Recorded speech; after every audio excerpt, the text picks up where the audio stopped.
축복된 시간이 되시기 바랍니다. 아멘. 우리 지난 시간에 헬라어 단어 하나를 통해서 우리 시간에 그리스도의 마음에 대해서 살펴보겠다라고 여러분 미리 제가 말씀을 드렸죠. 자, 지난주에 우리가 새 사람으로서 이 땅에 살아갈 때 무슨 마음이 필요하다? 주님의 마음 필요해요. 그리스도의 마음. 그러니까 신앙생활을 하는 여기에도 많은 분들이 지금 앉아 계시지만 그리스도의 마음으로 신앙생활 하시는 분이 계시고 본인의 마음으로 신앙생활 하시는 분들이 계시거든요. 근데 성경 우리에게 무척 강조해요. 왜 강조할 수밖에 없는지 오늘 빌립보서를 통해서 우리 함께 살펴볼 텐데요. 우리 지난주에 골로새서 3장 2절 말씀 우리 함께 살펴봤었죠. 새 마음, 새 사람은 어떤 삶을 살아가느냐? 위의 것을 생각하고 땅의 것을 생각하지 말라. 그러니까 위의 것을 추구하며 살아간다라는 것이죠. 여러분 이 생각하다 이 단어가 헬라어로 뭐죠? 그렇죠. 근데 이게 개역개정에서 이 빌립보서 2장 5절에서 마음을 품다라고 번역을 했어요. 그러니까 결국은 우리가 어떤 마음을 품고 살아가는 사람이 새 사람이 해야 할 삶의 모습이고 빌립보서 2장 5절에 보면 이 마음은 그리스도의 마음이라는 거 우리에게 알려주고 있어요. 저는 이 땅에서 위의 것을 찾으며 그리스도의 마음을 살다가 순교한 한 사람을 소개해 드리고자 합니다. 이 세기 서바나 교회 출신의 많은 열매라는 이름을 가진 사람 폴리카비입니다. 2017년에 폴리카비라는 영화가 여러분들 상영이 됐었어요. 예. 여러분들 혹시 보실 수 있으면 한번 요즘 그 영화를 볼 수 있는 사이트가 많잖아요. 예. 보셔서 한번 은혜를 받았으면 좋겠는데요. 여러분 이 서머나라는 지역은 우리 요한계시록의 7교회의 도시로서 언급이 되고 있죠. 투르키의 세 번째로 큰 도시인 이즈미르라는 곳이 있죠. 우리나라 현대자동차 공장이 여기 있다라고 제가 예전에 말씀을 드린 적이 있었습니다. 그런데 서바나 지역은 여러분 신앙생활하기에 매우 어려웠던 지역이에요. 투르키라는 지역에서 황제 숭배를 조장하는 데 있어서 가장 중심적인 역할을 했던 것이 바로 이 서바나라는 지역이었습니다. 그래서 서바나 지역에서 황제 숭배를 주관하는 제사장들은 매우 부를 취득할 수 있었다고 합니다. 당시 로마에 제15대 왕이 있었습니다. 안토니누스 피우스라는 황제죠. 이 황제는 아시아 지방에서 기독교 박해를 하면서 기독교인들에게 매우 겁을 주고 그들에게 황제를 숭배할 수 있는 그런 것들을 만들기 위해서 좀 몇 사람을 좀 죽여버리겠다라고 갑자기 마음을 먹게 됩니다. 그러자 당시에 서바나 교회의 지도자였던 폴리카비 아마 이 처형의 대상이 될 것 같다라는 걱정이 들어서 성도들은 이 폴리캅을 숨어 있도록 얘기를 했습니다. 그래서 아무도 모르는 곳에 이 폴리캅이 운동생활을 하고 있었는데 로마 병사들이 이 폴리캅을 잡기 위해서 이 폴리캅의 하인을 잡게 됩니다. 그리고 심하게 고문을 해요. 네 주인이 어디 있는지 말해라. 근데 사람이 극도로 이런 고통 가운데 있으면 겁이 나다 보면 여러분이 이성을 잃어버려요. 그래서 자기 주인이 있는 장소를 알려주게 됩니다. 그래서 결국은 이 폴리캅이 로마 병사에게 잡히게 되죠. 근데 여러분, 기도의 사람들은 뭐라고요? 기도의 사람들은 이 하나님이 주시는 어떤 예측의 능력이 있는 것 같아요. 우리 기도하다 보면 하나님 주시는 놀라운 은혜가 있거든요. 그러니까 저도 지금까지 신앙생활을 해보면서 참 기도하신 분들이 본인이 언제 죽을 거라는 게 어느 정도 예측이 좀 되어지는 것 같아요. 예. 어쨌든 간에. 그래서 이분이 잡히게 되죠. 그런데 자기가 잡힐 거라는 걸 이미 알게 됐고 자기를 잡아온 로마 병사들에게 식사를 준비해서 식사를 대접합니다. 그리고 식사를 다 마칠 때까지 폴리캅은 무엇을 했을까요? 기도를 합니다. 그리고 의연한 듯이 잡혀가죠. 당시에 이 서바나 지역의 치안감, 경찰의 세 번째 권력자죠. 이 역할을 했던 정도의 지위를 가졌던 헤롯이라는 사람이 있었습니다. 86세의 노인을 처형하는 것은 그렇게 의미가 있는 일은 아니다라고 생각을 해서 각종 회의를 통해서 그의 신앙을 부인하도록 설득했습니다. 그의 신앙에 대해 나는 관심이 없어. 잠깐 황제를 주님으로 부르는 것이나 황제의 종교의식에 희생제사를 드린 것이 무슨 해가 되겠어? 이것이 그대가 살 수 있는 유일한 길이요. 그러자 폴리카브는 어떻게 했을까요? 고개를 내젓습니다. 그리고 폴리카브는 이런 이야기를 하게 됩니다. 그대의 신앙, 나는 그동안에 주님을 위해서 살아왔고 주님을 위해서 살 것입니다. 저는 절대로 주님을 부인하지 않겠습니다. 그러자 헤롯은 화가 나서 욕설을 퍼붓고 그를 누구에게 떠밀게 되냐면 당시 서머나 지역의 총독이었던 스타티우스에게 내밀게 됩니다. 원형 경기장에 끌려간 폴리카브는 이 스타티우스라는 총독이 매우 존경하고 있었나 봐요. 그래서 살려주고 싶은 마음이 있었습니다. 그대의 나이를 좀 생각하시오. 당신을 죽이고 싶지 않소. 가이사가 주님이고 나사렛 예수가 주님이 아니라고 한마디만 하십시오. 그러면 당신을 살려주겠소. 경기장에 수많은 사람들이 운집해 있었는데 폴리카브를 향해서 소리를 질렀습니다. 그리스도를 욕하고 자유를 얻으라.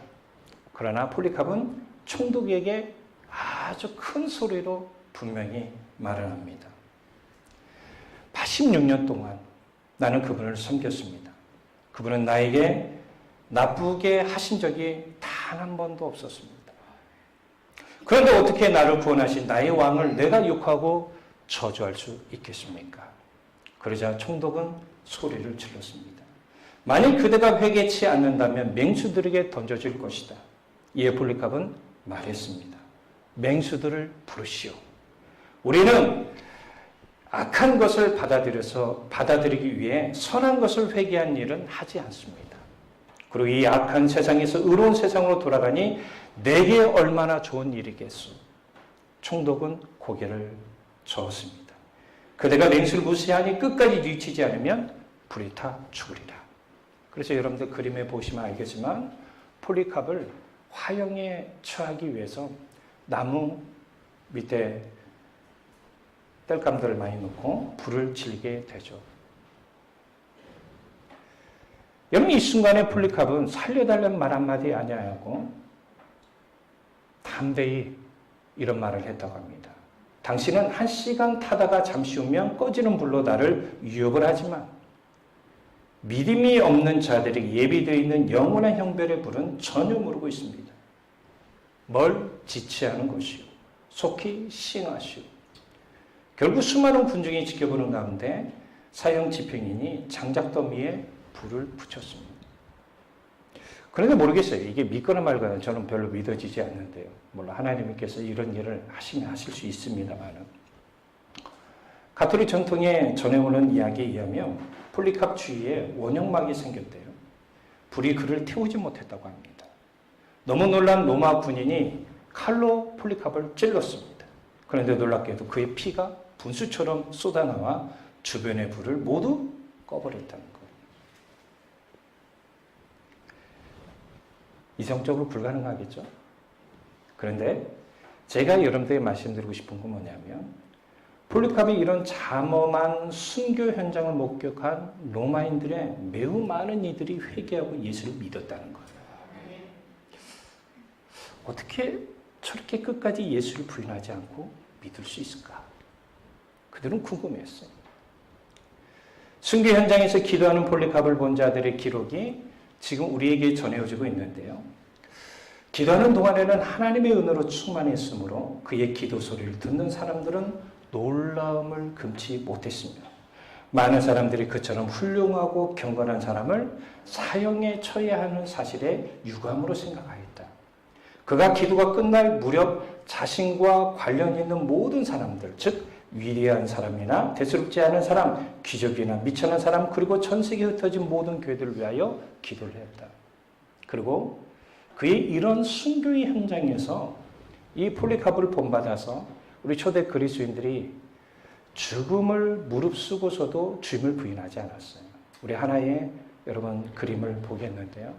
초대 그리스도인들이 예수를 부인하지 아니하고 맹수 앞에서 여러분들 물론 두렵고 떨리겠죠. 그러나 그들은 죽음을 앞두고서도 절대 신앙을 부인하지 않았다는 것이죠.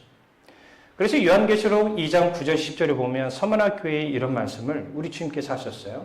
내가 내 환난과 궁핍을 알거니와 실상은 내가 부유한 자니라. 자칭 유대인이라 하는 자들의 비방도 알거니와 실상은 유대인이 아니요 사단의 회당이라. 너는 장차 받을 고난을 덜하지 말라. 볼지어다 마귀가 장차 너희 가운데서 몇 사람을 오게 던져 시험을 받게 하리니 너희가 10일 동안 환난을 받으리라. 내가 죽도록 충성하라. 그러면 내가 생명의 관을 내가 주리라. 폴리카프는 죽도록 주님께 충성을 다해서 생명의 멸류관을 얻을 수 있었던 거예요. 폴리카프는 생전에 여러분들 오늘 본문의 대상이 되는 빌립보 교회에 편지를 보낸 것으로 알려져 있습니다. 이 편지는 지금 우리에게 전해지고 있는데 이 폴리카프가 보내는 편지는 14장 35절로 구성되어 있습니다. 이 편지의 서두가 어떻게 된 줄 아십니까? 당시 아마 베드로도 그러고 사도 바울도 그러고 서신의 첫 번째 내용들이 거의 비슷한데요. 이 내용이 이렇게 나와 있어요. 폴리카프와 그와 함께 있는 장로들이 빌립보에 있는 하나님의 교회에게 전능하신 하나님과 우리 구주 예수 그리스도로부터 오는 자비와 평화가 여러분에게 더해 가기를 기도합니다. 우리 사도 바울도 은혜와 평강 얘기를 하죠. 거의 비슷합니다. 그리고 이 폴리카프 이 편지에서 어떤 내용을 여러분 말하고 있는 줄 아십니까? 오늘 빌립보의 이 서신서와 비슷해요. 그리고 우리가 여러분 우리 신앙생활하는 데 있어서 이것을 적용해야 돼요. 그것은 무엇이냐면 한 원칙을 강조하고 있다는 거죠. 그건 뭐냐면 그리스도 중심의 신앙을 취한다는 거예요. 점점점 많은 그리스도인들이 그리스도의 중심의 신앙을 취하지 않아요. 제가 또 서두에 말씀드린 것처럼 신앙생활하는 수많은 사람들이 있지만 그리스도의 마음을 가지고 신앙생활하는 사람과 자기 마음을 가지고 신앙생활하는 사람은 확연하게 나눠진다는 것이죠. 그리고 이 편지에서 폴리카프가 강조하는 것 중에 하나가 뭐냐면 예수님께서 이 땅에서 보여주신 모범을 따라 빌립보 교회도 따라가야 한다는 것입니다. 그리고 마지막으로 성도는 하나님의 나라의 시민권자라는 사실을 항상 인식하고 이 땅에 살아가야 한다는 것이죠. 사도 바울의 서신서를 보면 종종 예수 그리스도나 자신을 교회 성도들이 닮아야 할 모범으로 제시하는 말씀들이 있습니다. 우리 고린도전서 4장 16절에 보면 내가 너희를 부끄럽게 하려고 이것을 쓰는 것이 아니라 오직 너희를 내 사랑하는 자녀같이 권하려 하는 것이다. 그리스도 안에서 1만 스승이 있으되 아버지는 많지 아니하니 그리스도 예수 안에서 내가 복음으로서 너희를 낳았습니다. 그러므로 내가 너희에게 권하노니 너희는 나를 본받는 자가 되라. 그러면 왜 사도 바울이 본받는 자가 되려고 합니까? 교회 안에 수많은 다양한 사람들이 있지만 그 사람들은 예수와 무관한 삶의 모습들이 보여지는 거예요. 빌립보 교회 안에서도 사도 바울이 그리스도의 마음을 가지도록 강조하거든요. 그것은 본문 1절 4절만 보면 알 수 있어요. 자, 그러므로 그리스도 안에서 무슨 권면이나 사랑의 무슨 위로나 성령의 무슨 교제나 긍휼이나 자비가 있거든 마음을 같이하여 같은 사랑을 가지고 뜻을 합하여 한 마음을 품고 아무 일에든지 다툼이나 허용으로 하지 말고 오직 겸손한 마음으로 각각 자기보다 남을 낫게 여기고 각각 자기 일을 돌볼 뿐더러 또한 각각 다른 사람들의 일을 돌보아 나의 기쁨을 충만하게 하라. 아멘. 여러분 이 말씀을 잘 보시면 알겠지만 특별히 어떤 말씀을 보시냐면 2절 보세요. 마음을 같이 하라. 같은 사랑을 가져라. 뜻을 합하라. 한 마음을 품어라. 그러면 이 교회는 한 마음이 되지 못하고 있다는 뜻이에요. 여러분 주님께서 이 시간에 우리 교회에 대해서 말씀하십니다. 우리 교회가 과연 한 마음을 품고 계실까요?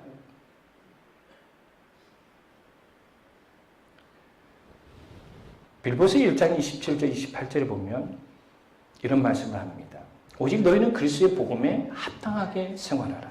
이런 데가 너희에게 가보나 떠나 있으나 너희가 한 마음으로 서서 한 뜻으로 복음의 신앙을 위하여 협력할 것과 무슨 일이든지 대적한 자들 때문에 두려워하지 아니하는 이 일을 두고자 합니다. 이것이 그들에게는 멸망의 증거요 너희에게는 구원의 증거니 이는 하나님께로부터 난 것이다. 아멘. 복음으로 복음이 합당한 삶을 살아가려면 우리가 무엇보다도 교회 안에 있는 성도들이 한 마음과 한 뜻이 돼야 돼요. 그런데 한 마음과 한 뜻이 안 됩니다. 목회자가 설교를 해도 이 말씀은 나에 관련된 말씀이라고 여기지 않고, 내가 지금 교회 안에서 어떤 신앙생활을 하는지에 대해서는 우리가 점검을 하지 않냐고 여전히 내 마음대로 신앙생활을 하는 모습들이 있다는 것이죠. 사도 바울은요, 그런 교회를 보면서 그럼에도 불구하고 그는 빌보스 1장 8절을 보면 예수 그리스도의 심장으로 그들을 사모한다라고 말합니다. 여러분, 우리 부모로서 자녀들을 진정으로 사랑하면 이 자녀들에게 어떤 말을 할까요? 사실 교회가 이 땅에 온전히 세워져 가는 데 있어서 여러 가지 문제가 발생하곤 합니다. 우리 초대교회도 그랬죠. 사도행전 6장에 보면 7 일꾼을 뽑는 내용이 나옵니다. 여러분, 초대 예루살렘 교회를 보십시오. 구제사역이 잘 이루지 못했습니다. 여러분, 교회 안에 경건한 이 디아스포라 유대인들이 늘기 시작했는데 이 안에는 상당수 도움을 받지 않고서는 생활할 수 없는 과부들이 많았어요. 그러다 보니까 자연스럽게 교회에 의지할 수밖에 없고 교회는 이들에 대해서 구제사역을 할 수밖에 없었습니다. 그런데 헬라파 유대인들이 자기의 과부들이 매일 구제에 빠진 일을 보게 되자 히브리 사람들을 원망하기 시작했던 거예요.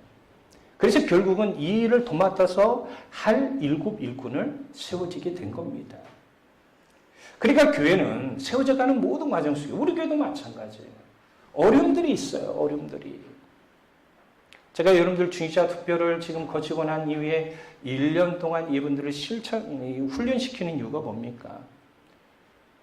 9월 달부터 우리가 아주 귀한 책을 하나 가지고 서로 간에 준비에 대해서 나누면서 훈련을 본격적으로 더 하게 될 텐데, 중시자든 교회가 됐든 교회를 세워가는 모든 과정에는 어려움들이 있어요.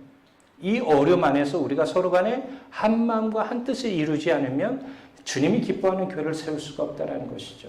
그리고 이런 과정 속에는 그리스도 안에서 뭐가 필요하냐면 오늘 본문에서도 얘기해요. 권면이 필요해요. 때로는 힘든 일이 있을 때 위로가 필요해요. 교제가 있어야 합니다. 긍휼이 있어야죠. 자비가 필요한 거예요.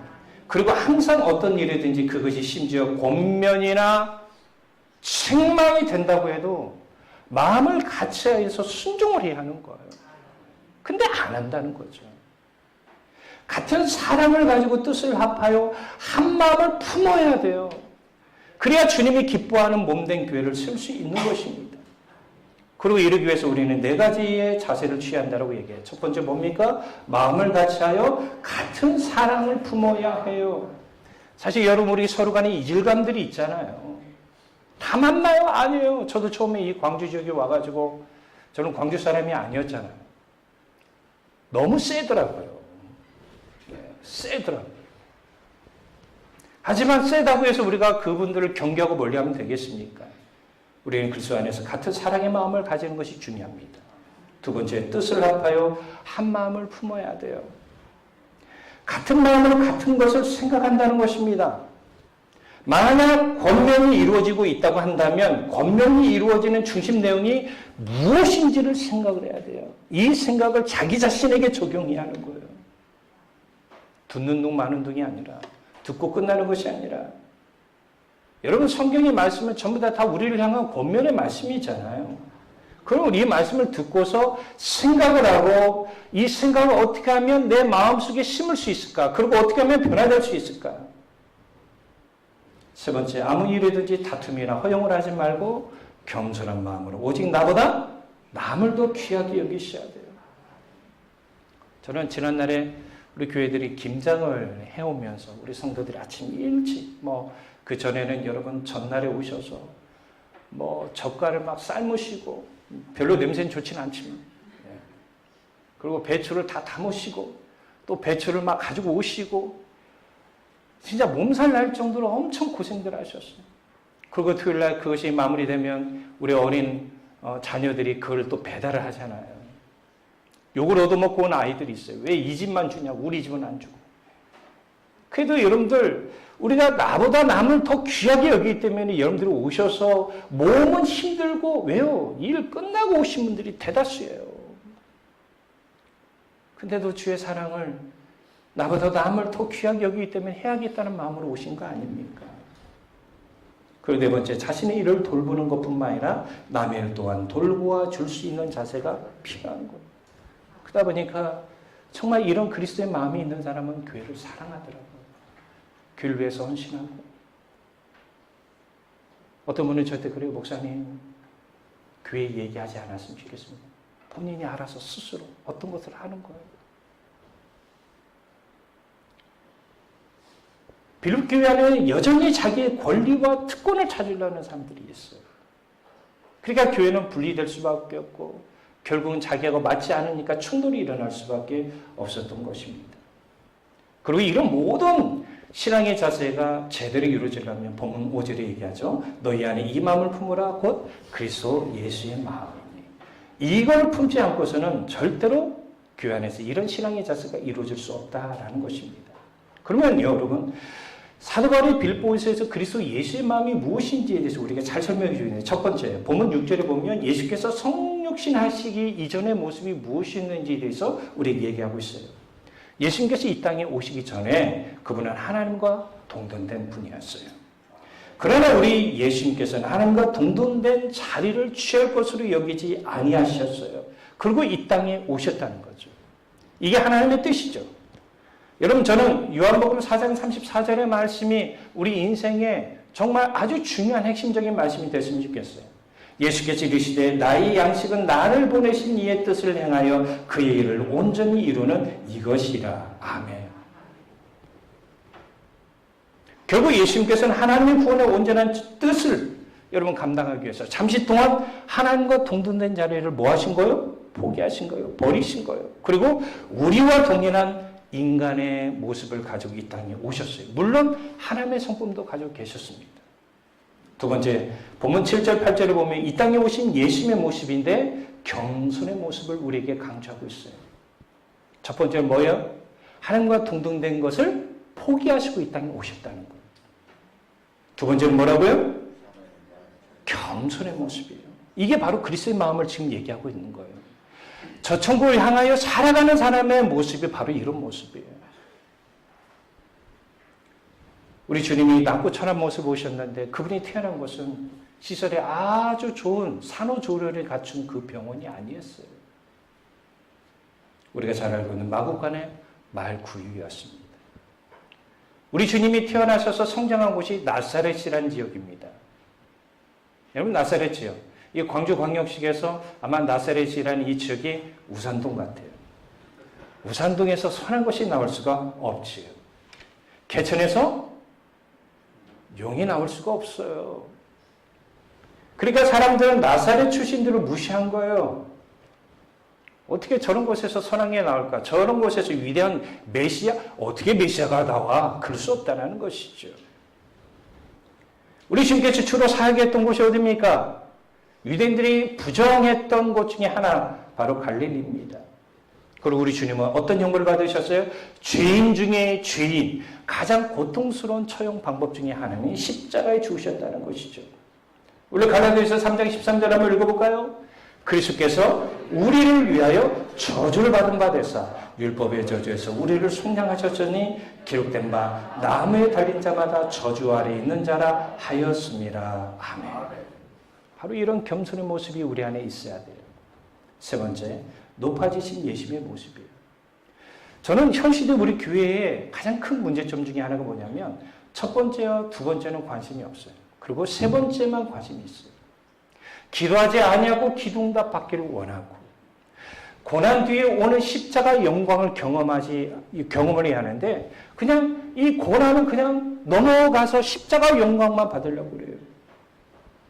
쉽게 중직자가 되려고 하고 요즘 제가 이번 주부터 혼자 우리 신학교 또 개강이 되어져서 강의를 가는데 제가 항상 신학생들 얘기하는 게 뭐냐면 쉽게 목사가 되려고 하지 마라. 정말 주님을 위해서 자기 자신을 부인하고 철저히 주님 앞에서 십자가 짊어지고 하지 않으려면 제발 좀 그만두시라. 너무 이게 목회자가 자격증이 되어버렸어요. 그러니 현대 교회의 큰 문제점들이 그렇게 돼요. 뼈를 깎는 고난이 있어야 돼요. 무릎 꿇고 주님을 만나려고 하는 이 수고가 있어야 하는 거예요. 철저히 자기 자신 부인해야 돼요. 왜? 이 길은 여러분 주님을 위하여 가는 길이기 때문에 목사는 직업이 아니에요. 사명의 자리죠. 교회 공동체가 어느 순간부터 고난에는 관심이 없어요. 함께 모여 땀을 흘리는 기도의 수고를 같이 하지 않습니다. 그리고 하나님의 은혜의 대가를 그냥 무조건적으로 바라고 있는 것이죠.